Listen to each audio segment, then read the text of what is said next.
Sementara itu, 3 tokoh seniman Gianyar dianugerahi penghargaan tertinggi di bidang seni, yaitu penghargaan Paramesatya Budaya dan Paramesatya Citrakara. Penghargaan diserahkan oleh Bupati Gianyar, Anak Agung Gede Agung Barata, kepada tokoh seniman almarhum Cokorda Gede Rai, almarhum Anak Agung Gede Ngurah Mandra, dan Iketut Budiana di Balai Budaya Gianyar.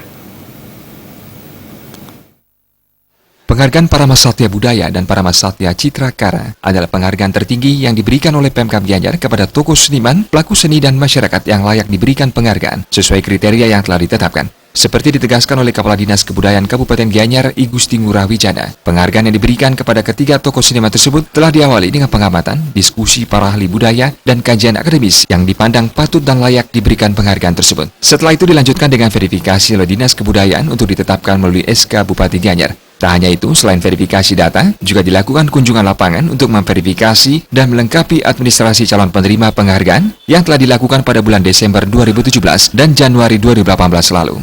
Untuk tahun 2018, ketiga tokoh yang diusulkan meraih penghargaan kategori Maestro terdiri dari penghargaan Paramesatya Budaya untuk almarhum Cokorda Gede Rai dari Puri Agung Pelihatan karena ketokohan beliau di bidang pembina seni dan budaya. Penghargaan Paramesatya Budaya juga diberikan pada almarhum Anak Agung Gede Ngurah Mandra dari Puri Kaleran Pelihatan atas kiprah beliau di bidang seni tari dan karawitan. Sedangkan penghargaan Paramesatya Citrakara diberikan pada Iketut Budiana asal Banjar Padang Tegal Kelot, Ubud. Beliau adalah tokoh seniman di bidang seni rupa. Salah satu penerima penghargaan Iketut Budiana seusai menerima penghargaan mengucapkan rasa terima kasih pada Bupati Gianyar atas perhatian yang besar terhadap seni dan budaya di Kabupaten Gianyar. Sebagai seorang seniman, Ketut Budiana menyadari Pemkab Gianyar telah memberikan cukup ruang dan wadah bagi mereka untuk berkreasi. Salah satunya adalah pada HUT Kota Gianyar melalui parade budaya, pentas seni kolosal maupun parade gong kebiar. Sementara Bupati Gianyar Anak Agung Gede Agung Barata pada kesempatan itu berharap agar pemberian penghargaan ini mampu menginspirasi dan membangkitkan semangat pengabdian para tokoh serta generasi muda Gianyar untuk memajukan dan meningkatkan kejayaan seni dan budaya sebagai warisan pusaka Bali dan bangsa Indonesia.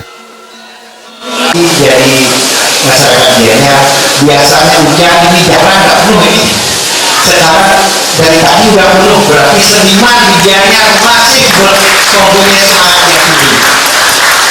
Itu sudah kenyataan, makanya apa yang disampaikan oleh Cok Video tadi, Gianyar kan pasti sama dengan masakan kalau tidak ada garamnya. Pada kesempatan tersebut, Bupati Agung Barata yang sebentar lagi akan mengakhiri masa jabatannya menitipkan pesan pada siapapun bupati yang terpilih nanti agar tetap memajukan seni dan budaya di Gianyar serta tetap memperhatikan para tokoh seniman. Menurut Bupati, seniman adalah aset yang sangat berharga bagi kelangsungan seni dan budaya di Kabupaten Gianyar. Humas Gianyar melaporkan.